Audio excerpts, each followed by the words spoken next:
So today we are going to start with a very important chapter of class 11 physics, the chapter that deals with forces acting on systems, bodies, the chapter called Newton's laws of motion.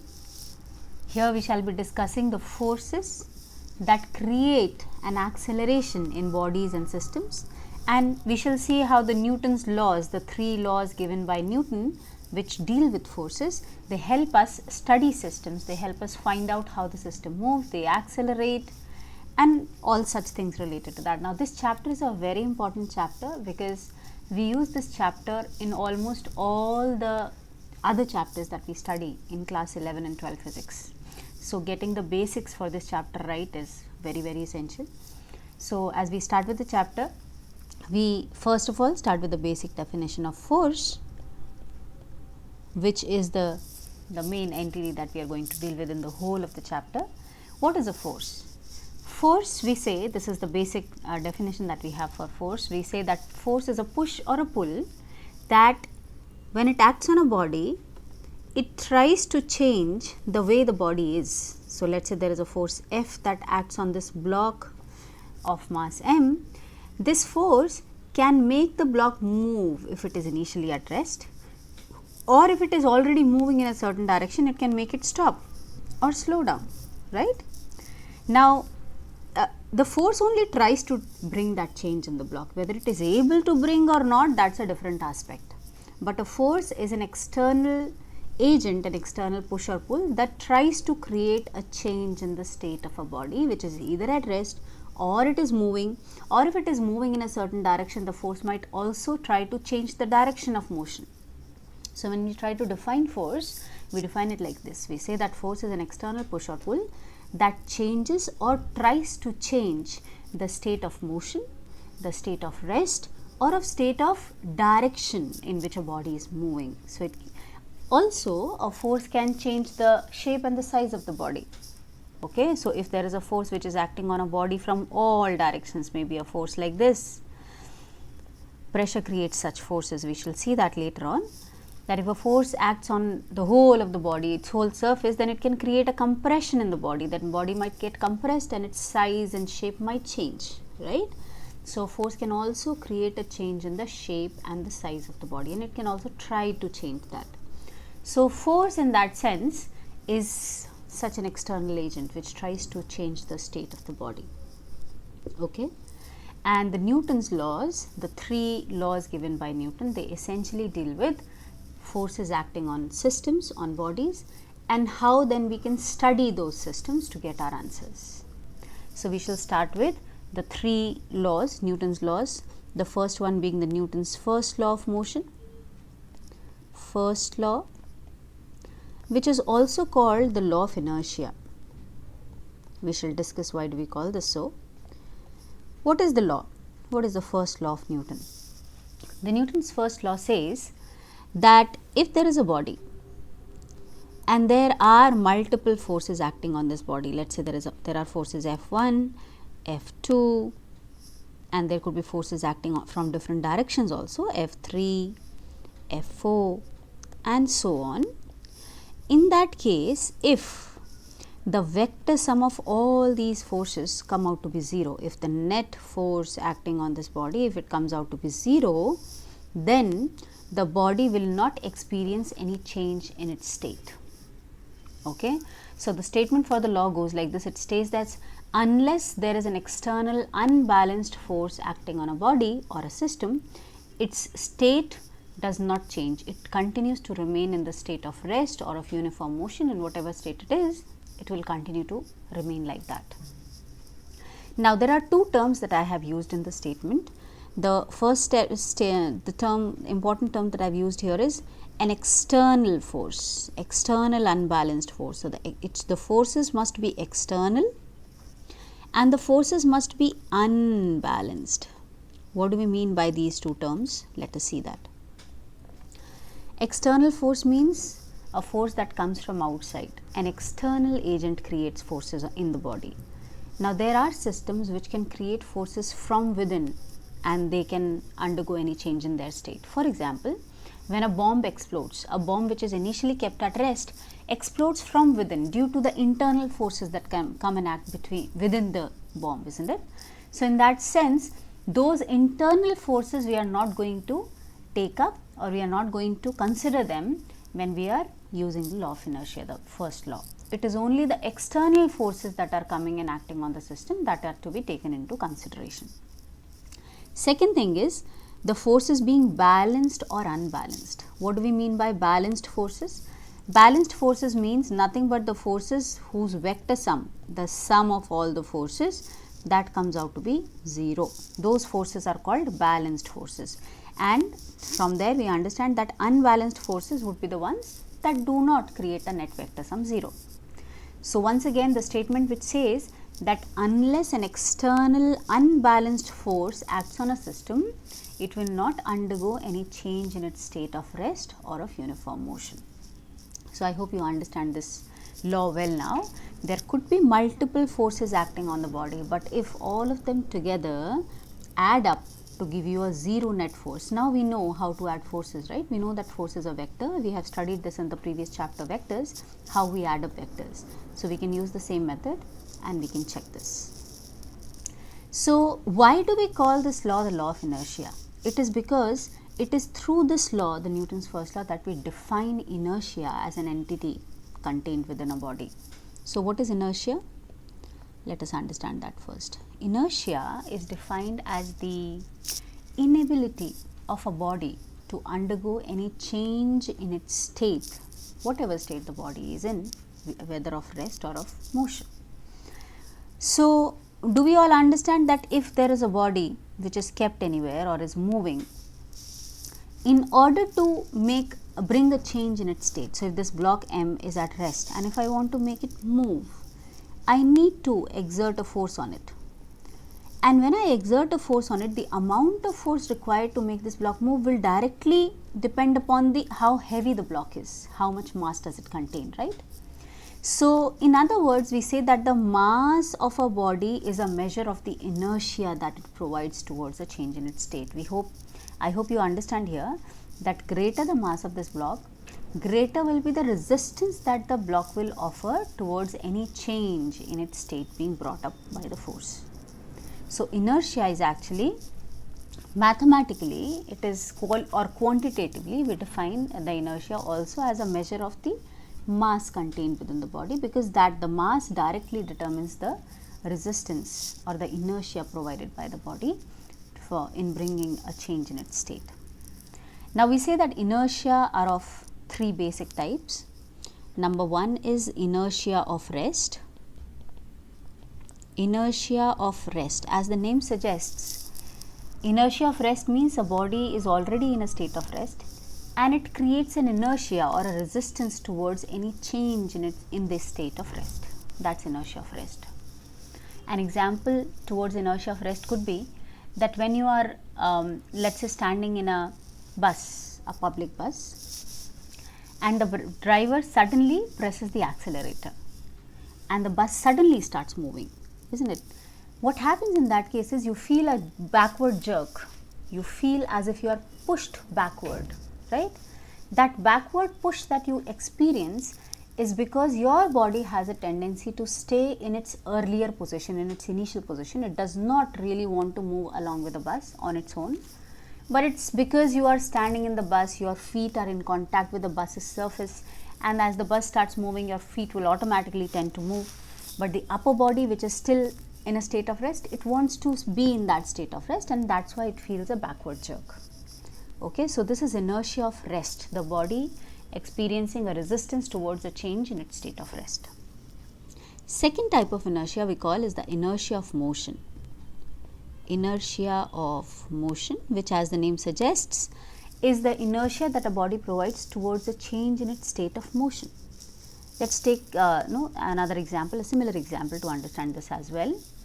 Now you are traveling in the same public bus. The bus is already moving now with a certain speed, and the driver suddenly presses brakes, and it presses the brakes really hard. What happens? The bus suddenly tends to stop in a very short span of time and a distance. The bus tends to stop. As this happens, have you experienced that you feel a forward jerk this time? You feel as if you are being pushed in the forward direction. Sometimes if you are not standing with a proper support, you might even fall down, right?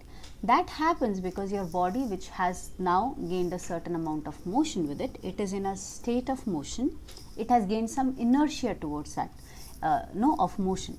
And now it wants to resist any change in that state of motion. So it creates an inertia towards any change.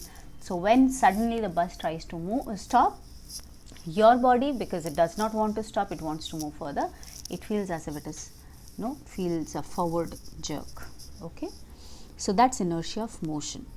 The third one we call as inertia of direction. Inertia of direction. So what is this? Let's say you are traveling in the same bus along a road which is a straight road for some time, and then suddenly let's say the bus has to take a turn. Let's say the bus has to take a left turn. Now, from your normal experience while you travel on road, you might have experienced this. If the vehicle in which you are sitting, it takes a sudden turn in a certain direction, you feel a push in the opposite direction. You feel as if you are being thrown out of the vehicle in the opposite direction. Just imagine this happening. If you are traveling with the bus, in the bus, and the bus takes a left turn, you will feel as if something is pulling you towards right. If you are sitting on the window side towards the right, you will feel as if you are being thrown out of the window, right? Why is that happening? It happens because your body, which is moving in a certain direction, in a certain velocity, in a certain direction, it does not want to change that direction of motion. It has an inertia towards that. So when the bus takes a turn towards left, your body wants to stay in the same straight line in which it was moving, and a result of that is that you feel a rightward push. All these, if you just think over them, sit and think over them, you will see that they are all coming from the law of inertia, the Newton's first law itself.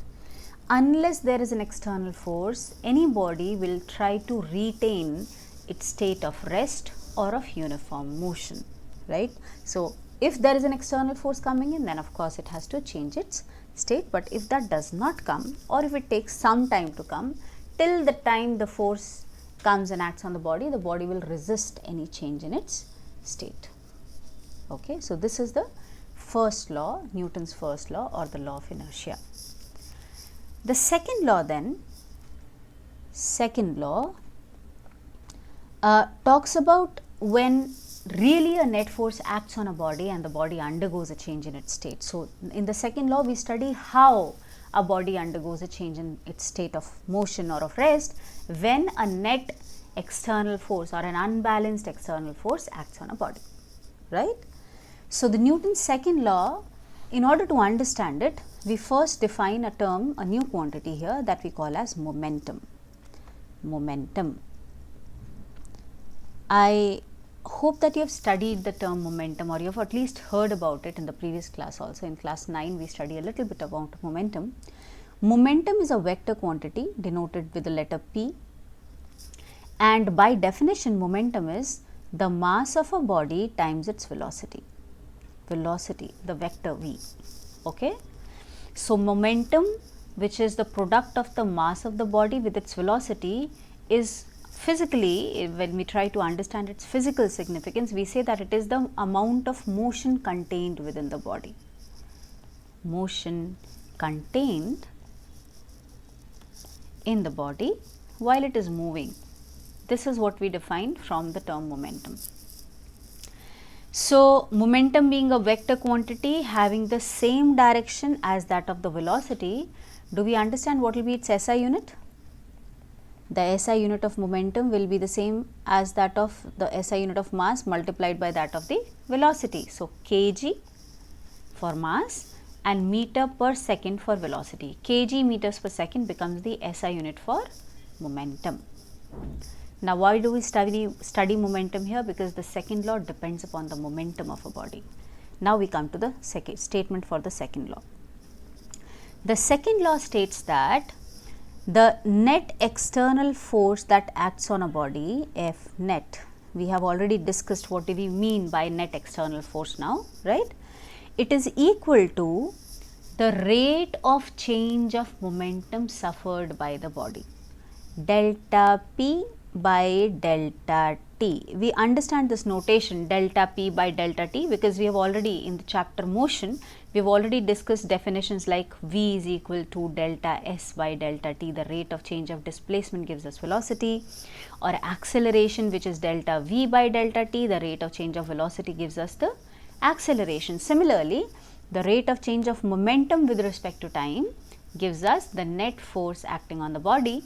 Now, if you might recall from the previous chapter, these definitions that we gave, which were in the terms of delta, the net change, it gives us only the average values of velocity and acceleration. Average velocity is delta S by delta T, where delta T is a substantial time interval, a large time interval, and corresponding displacement is also a large displacement.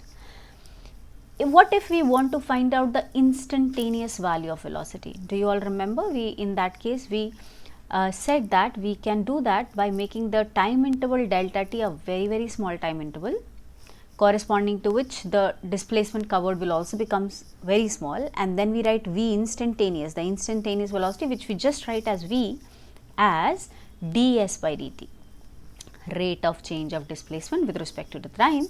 That gives us the instantaneous velocity. In the very same way, when we talk about this net force acting on the body as delta P by delta T, we are essentially talking about the average force acting on the body. If we are looking for the instantaneous force at a particular instant of time, that should be equal to dP by dt, the instantaneous rate of change of the momentum. This definition is very important. This is the defining equation for the force acting on a body, and this is what is Newton's second law. Okay. When we study Newton's second law, though, we take it in a different form. We shall see how that form comes slowly. So, what we say here is, what is force? What is the SI unit of force? SI unit of force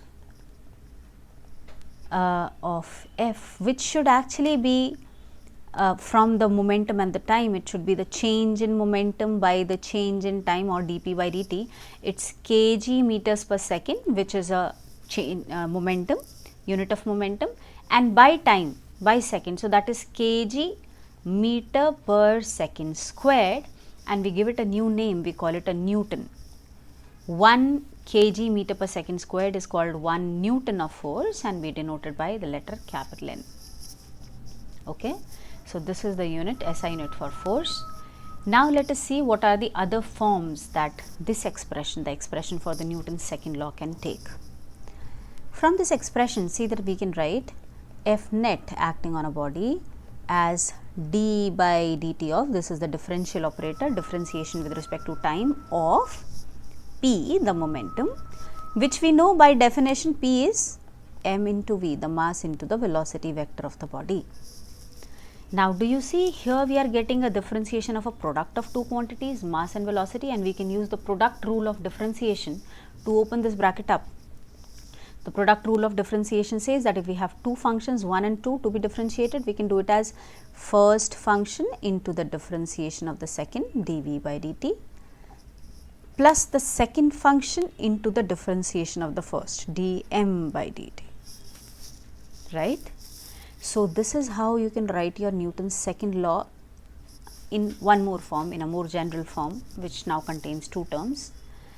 See that first term is the mass of the body times the rate of change of its velocity.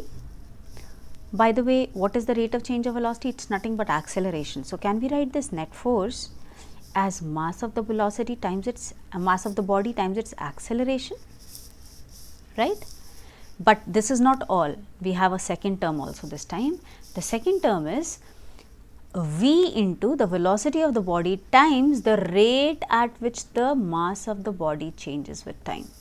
Now, this is a slightly unusual expression. We haven't encountered this before, but this expression becomes important when we deal with bodies that have changing masses. Generally, this is not the case. Practically, when we deal with situations around us, we don't have bodies that undergo a change in their mass. We have constant mass bodies that we have to deal with in most of the cases. But there are special cases. For example, let me give you an example for this.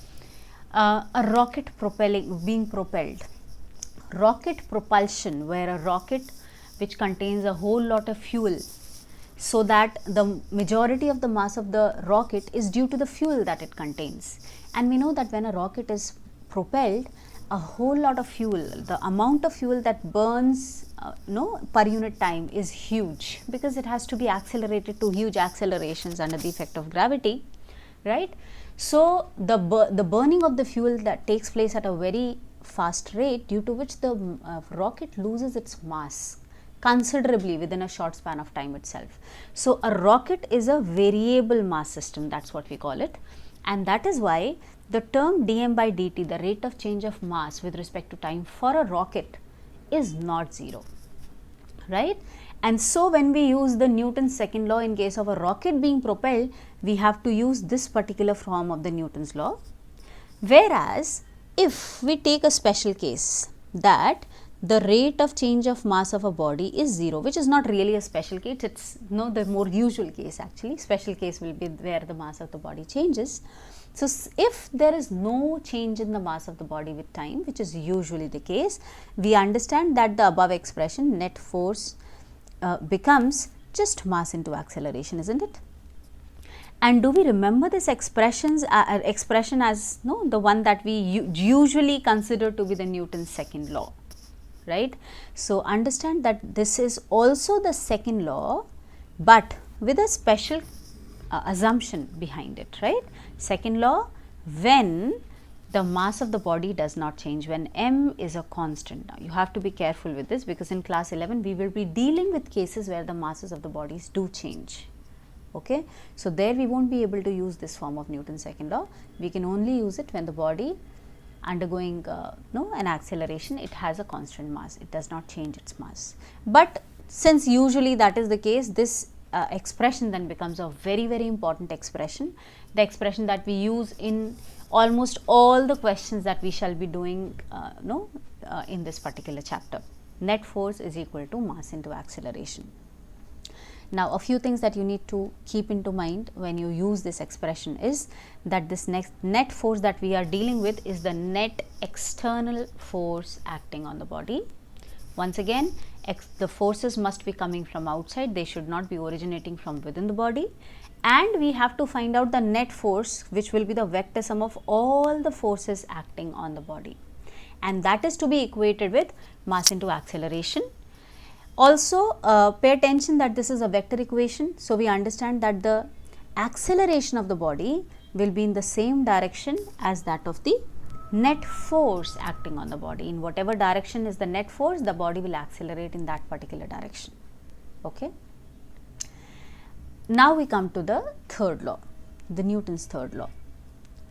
The third law of Newton talks about two bodies which are interacting with each other. When we say interaction, we mean that they are exerting forces on each other. So Newton's third law talks about the nature of the couple of force or the pair of force that the two bodies exert on each other. So for example, if we have a body 1 and another body 2, and let us say they are interacting with each other by exerting some forces on each other. 1 is exerting some force on 2 and 2 is exerting some force on 1. Then by the Newton's third law, the force that 1 exerts on 2 and the force that 2 exerts on 1, both of them are always equal and opposite. Force on 1 due to 2 is always equal and opposite to the force on 2 due to 1. This is Newton's third law. Now when we try to work in technical terms, when we say that two bodies are exerting the forces, right, we can take one of those force as a force of action, the force that comes, let's say, first. Maybe actually if we talk time wise, both the forces come together only, but if we talk about the reason due to which a force is being originated, maybe there we can talk about one force coming first, and as a reaction to that the second force comes in. So if out of these two forces we can call one force as the force of action, then the other force which comes as a result of the force of action will be called the force of reaction. Okay. So in that sense, the technical statement that we have for the Newton's third law is that action and reaction are equal and opposite always. What is action here? Action is a force that one body exerts onto the other, and reaction is the force that the second body exerts on the first. Fine.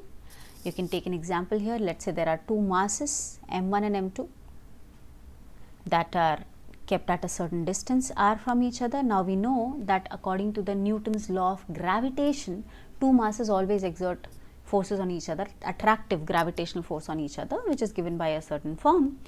Do we all know this, that when m1 exerts a force on m2, m2 exerts the same force on m1, right?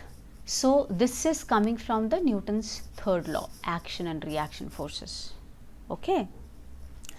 Another example could be, if there is a wall and you are pressing the wall by a certain force, you are putting your hand, let's say, on the wall and you are pressing the wall, then by Newton's third law, the wall presses you back with the same force. This is also coming from the Newton's third law. Okay. So many such examples can be taken up, because Newton's third law is valid everywhere, and we shall be using it a lot while solving our questions which are related to bodies moving under the effect of various forces. Okay. So simply saying, Newton's third law says that when two bodies exert forces on each other, those two forces are always equal and opposite. Mind you, this does not mean that the two forces cancel out, because the two forces are not acting on the same body. If we look at this first figure once again, first body is exerting a force on the second body and the second body is exerting a force on the first body. These two forces are acting on two different bodies, bodies 1 and 2. They cannot be cancelled because they are not acting on the same body. We can only cancel those forces which are acting on the same body, and then when we try to find out the net force on the body, if there are two equal and opposite forces acting on the same body, only then we say that the two forces get cancelled. Not here in this case. So this is one common misconception that students have, that why don't action and reaction forces cancel out if they are equal and opposite? They can't cancel out because they are not acting on the same body. They are acting on two different bodies, right? So you can never cancel them out. So having understood, having studied, having learned the three Newton's laws, we shall see now how do we use these into questions. What are, as I told you, the main equation, our basic expression that is to be used for studying the systems in this chapter will be F is equal to ma, because we will essentially and mostly be dealing with objects which have a constant mass, like blocks and wedges and pulleys and things like that. They have got a constant mass. Their mass does not change. So F is equal to ma is our equation, is our main law that we are going to use. How do we use it? The practical aspect of that. In order to study, in order to understand that, let me take you to the concept of free body diagram. Okay, a very important concept from this chapter. Let us understand what a free body diagram is. Okay, so let's say there is a body. Let's understand this through an example. Let's say there is a block of mass m, let's say, and there are multiple forces acting on the body due to various reasons. Let's say there is a force which is acting due to gravity. The earth is pulling this block down, so there is a force acting due to that. Let's call it F1. Let's say there is a spring attached to the block, and that spring is pulling the block towards right with a force F2. Okay. Then there is a string with which the block is connected, the string through which it is hanging, which is creating a force F3 on the block, right? And then there could be other things also. Let's say there is a wall here with which the block is just in contact, okay, and this wall is exerting a force on the block in any direction for that matter. F4 is that force, okay. So there are multiple forces on this block, and we want to study this block. We want to find out how this moves, what is its acceleration, how much distance does it travel in a certain time. In order to study such a thing for this particular system in a convenient way, we say that if we work with all the agents which are exerting the forces on the block being present here in the figure, might create a little bit of disturbance for us to be able to clearly see how the forces are acting. So there is a nice method, there is an easy method that we have brought in here. We say that whenever we try to study the forces acting on a body, what we do is we only show the forces acting on the body, and we remove all the agents, the physical agents that are exerting those forces. So for example, if I have to show the forces acting on this block M, only the forces acting, I'll just draw the force F1 down here. the force F2 towards right like this, F2, the force F3 acting upward like this, and the force F4 which is coming from here and acting like this. Do you see this particular figure looks more simple in comparison to the previous figure? Because in the previous figure there were all agents were shown, the wall was being shown, the spring was being shown, the string was being shown, everything was visible there. So it was a little inconvenient for us.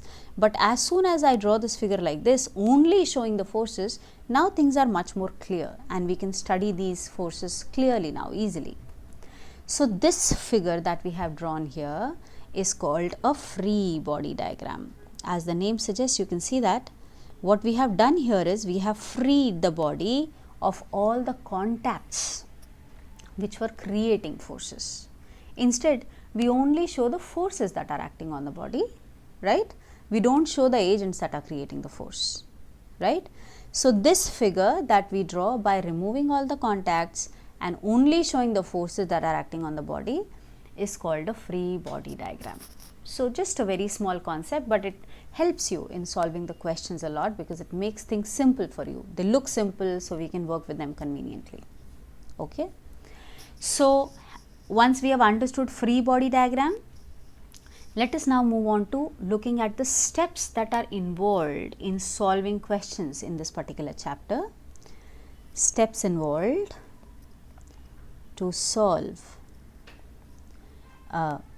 systems. Systems mean we are studying systems which are moving. A system could have one single body in it, it could have more than one bodies, right? So those systems, when we try to study their forces and their accelerations, that requires a certain amount of understanding and certain definite steps to be taken up. We have to go stepwise to solve our questions. Let us understand what those steps are. So we say that the step 1 is identifying the system which is to be studied. Identify the system. How do we identify the system to be studied? Understand that sometimes in a problem we can have more than one bodies moving together. So just to give you an example, let's say there is a block of mass m1 which is connected somehow through a string, let's say with another block of mass m2, and let's say this system, this m2 is again connected through another string to another block which is hanging down over here m3, and the string goes over a pulley. I hope you all understand what a pulley is, right? And this is the system. So the blocks m1 and m2 that are kept on, let us say, a surface, a tabletop. The corner of that tabletop contains a pulley, and over this pulley there is the string going connected with a mass m3, and we want to study this system, the system of these three blocks m1, m2 and m3. We want to study them, right? So in order to study the system, we need to define which set of blocks, one block, any one block m1 out of m1, m2 or m3, or a pair of blocks, let's say m1 and m2 because they are both kept on the tabletop, or all the three blocks m1, m2 and m3 we want to take as a single system and we want to study that system. How do we identify the system? We need to check whether the various parts of the system, which in this case are these three blocks, are they moving with one single acceleration? Understand that in this chapter, acceleration is one important aspect that we are going to study, because F is equal to ma, this is the basic equation. If we know the forces, that the next thing that we will be looking for will be the acceleration, right? Acceleration, as we have understood it in the previous chapter, it's the rate at which the velocity of the body changes. So acceleration is a tangible system. We can see it is directly connected with the way the body moves or the way the system moves.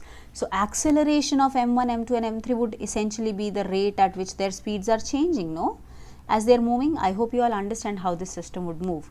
If m3 is hanging down, m3 will try to pull m2 and m1 towards right as m3 moves down. Why will m3 tend to move down? Because there is a gravitational force acting on it in the downward direction that will try to pull the block m3 down, right? As a result of which m1 and m2 will be pulled towards right and they will move towards right. So if we understand here in this figure, although we shall be discussing all these things in real detail a little later when we discussed something that we call as constraint relations, here also if we just look at the figure, we can understand that when m3 moves down, m2 and m1 will move to the right, with the same pace, with the same speed at any point in time, which also means that if M3 is undergoing an acceleration A downward, M1 and M2 will have the same acceleration towards right also. This aspect will become more clear to you if it is not that clear now. In the upcoming videos when we discuss constraint relations, it will become more clear to you. So, in this particular system, as we look at the system, we would understand that all the three blocks have the same acceleration, not in direction but in magnitude. M3 is moving down, M1 and M2 are moving towards right, so the direction of their motions are different, but magnitude of acceleration will be the same in all the three blocks, and hence if I want, I can consider all the three blocks as one single system and study them together. That can be done, okay, if their accelerations are the same. If not, or even if the accelerations are same, we can consider only the motion of block M1 by studying only the forces that are acting on M1, or I can study only the block M2 by considering only the forces that are acting on M2, and the same can be done for M3 also. So, for single blocks, it's always possible. You can always consider only one single body or one single block as your system under study, but there is a possibility that you can consider more than one bodies as one single system and study together. The condition for that is that all the parts of your system should be moving with one common acceleration. That is what you have to ensure before you set up that system or consider that as your system under study. Okay. So, this is to identify the system that you are about to study. That is the first step. What is the second step? The second step is to identify the forces acting on your system. Identify the forces. So, we shall do this in the next video, where we shall see what all different types of forces we are going to study in this particular chapter.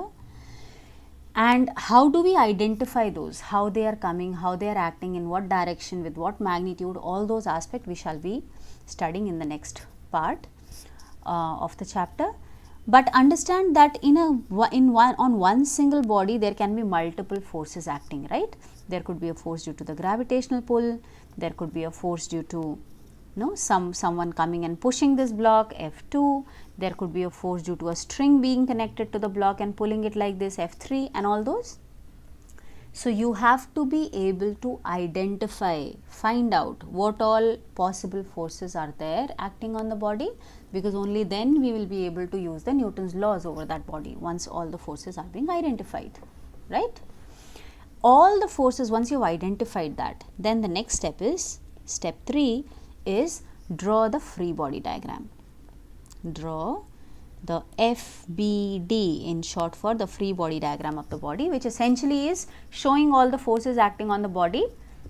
No, only the forces acting on the body. You don't show the agents that create these forces. So, as I have drawn this figure, this is actually a free body diagram only, because only the forces are visible, right?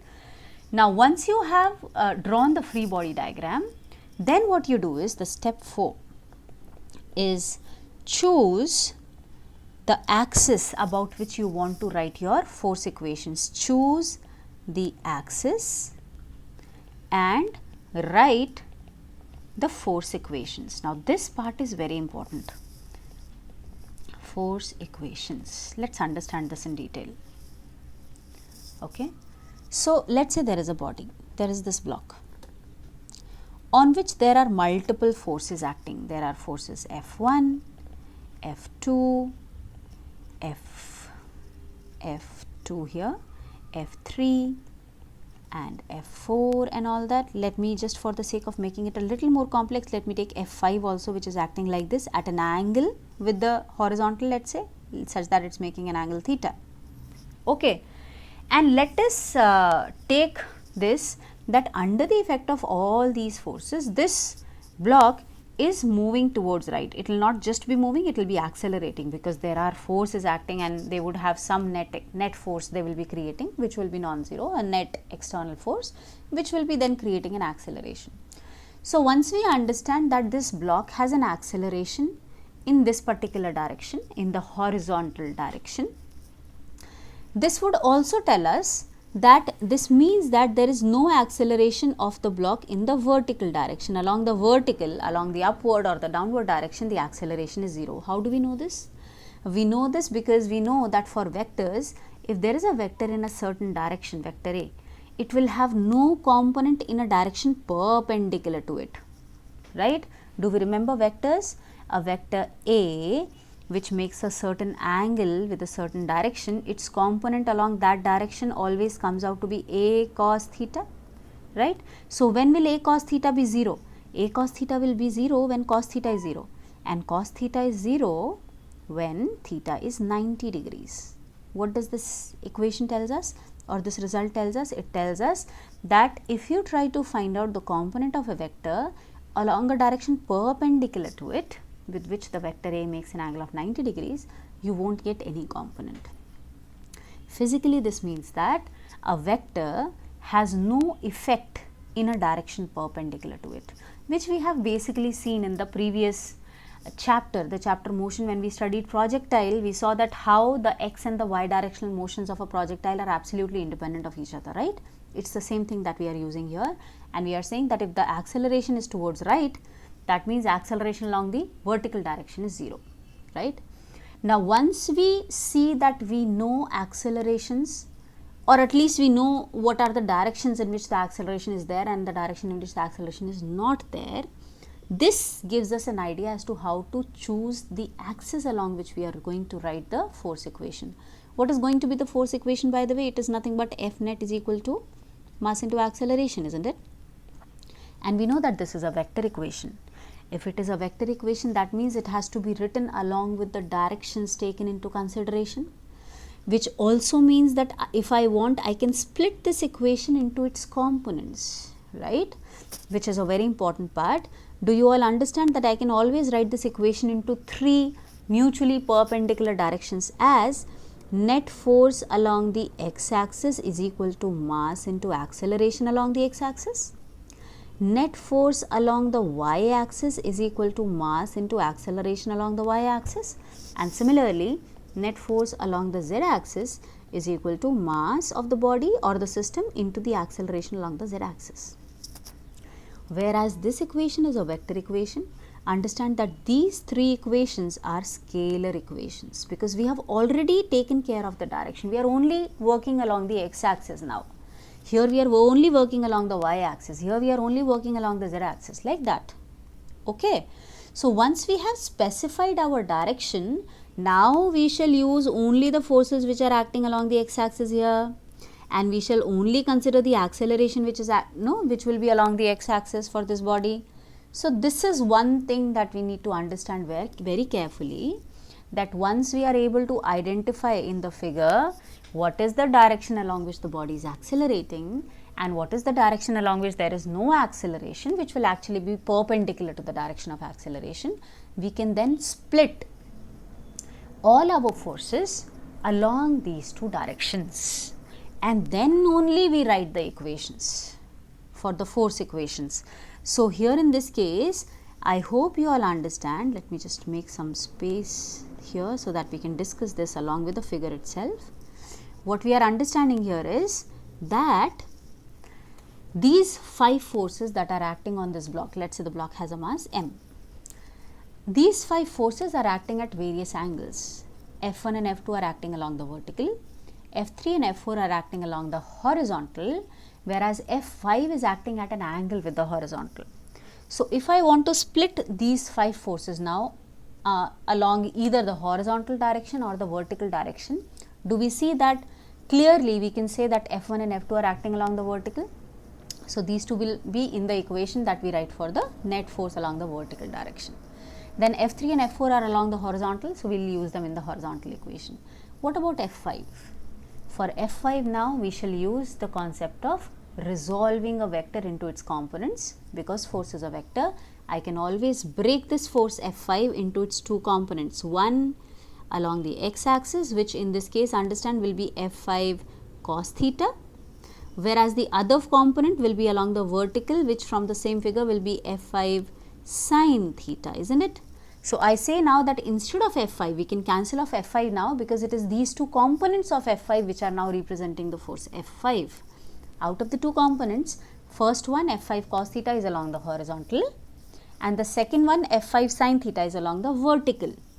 So we have got all our forces split along either the horizontal or the vertical direction, and now we can write these equations.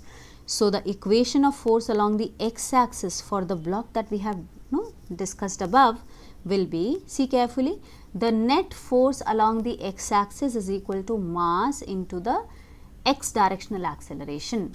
If you look at the figure carefully here, the net force along the horizontal is F3 plus F5 cos theta, because both of them are acting in the same direction, minus F4 because F4 is acting opposite to the direction of acceleration. So the net force along the x-axis, which will be F3 plus F5 cos theta minus F4. This should be equal to the mass of the block times its acceleration along the x-axis, which we have taken up as A. So we can just write it as A here. This understanding how to write these equations is the most important aspect of solving all your questions in the chapter Newton's laws of motion, right? So once you understand this carefully, you will be confident in using them. The next equation, if we write along the y-axis similarly, see that what will it be? Along the y direction, the net acceleration is 0. So the net force should also be 0. Net force is equal to mass into acceleration, means if acceleration is 0, net force is 0. What is the net force along the vertical? See that there is a force F2 and there is a force F5 sin theta acting vertically upward, and there is a force F1 vertically downward. So the net upward force, if I try to write, it will be F2 the upward force plus F5 sin theta the upward force minus F1 the downward force. This must be equal to the mass times the acceleration, which along the y direction is 0. Actually, had there been some acceleration, we would have written ay here, m into ay. But here in this case, because ay along the y direction is 0, acceleration is 0, so we can write this net force as 0.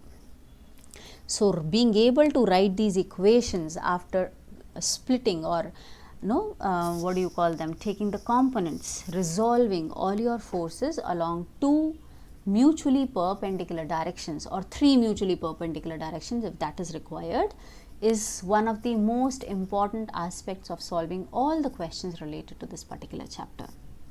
Okay, so once you have understood this, now in the next video we shall discuss what all forces we are going to take up in this chapter, how do they act on bodies, and then we shall see how we use these laws that we have studied today into those forces and the systems under study. So see you in the next video. If you find the video useful for you, please like the video and please subscribe to the channel if you want to regularly get updates on the new videos that I post here. And also, if you want me to take up certain specific questions to be solved in the videos, you can let me know in the chat box. Thank you.